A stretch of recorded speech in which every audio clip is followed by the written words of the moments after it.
We're with David Shapiro. He's a criminal defense lawyer in San Diego, California. He's agreed to answer an online question. We actually had multiple questions or similar questions. It's related to, can the police seize your phone or can they look through your phone? So we're just going to go with one of the questions that was posted, and maybe David can explain to us the rules associated with it. This question was from Cory.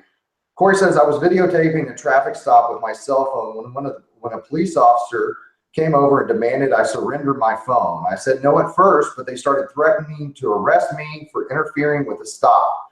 So I handed it over and they went through my whole phone. Can the police take away your phone like that? Well, I mean, they can. I mean, as it seems they did. How legal that was is a whole other issue. I think their best argument, they being the police, would be that they were seizing evidence, what they believe to be evidence of a crime or of a police investigation. The tricky part comes in as to them actually accessing it on your phone and then going through your phone. Now, if they go through your phone and they don't find anything on your phone that is ultimately going to be used in any prosecution against you, then you really don't have a Fourth Amendment claim against unreasonable searches and seizures, because there's nothing to suppress or keep out of evidence if no charges have been filed against you. Your remedy may be civil, in a civil forum.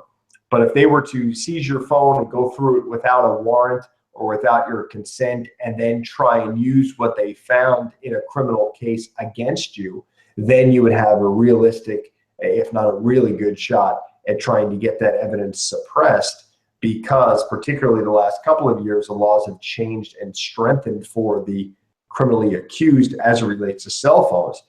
As we currently stand, they can certainly seize the cell phone for a number of reasons. The issue is, can they go through your cell phone without your consent or without a warrant? That's one of the cases is called Riley. It's out of California, actually, and it's out of San Diego in particular. So we're pretty familiar with that out in San Diego. The other issue is, again, going through with that is what happens if you have a passcode and there's a warrant for them to go through your phone, but you don't give them your passcode. Can a judge order you to reveal your passcode? That's sort of an unsettled area of law, which I'm sure is going to change by the time we do some more of these Q&As about this topic in a couple of months or a couple of years down the road. So it's never changing law. But to answer your question, I believe they could seize your phone. The issue is, can they go through it without your consent or without a warrant?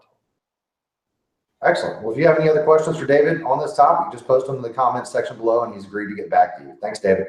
I definitely will, and I can be reached again at 619-295-3555.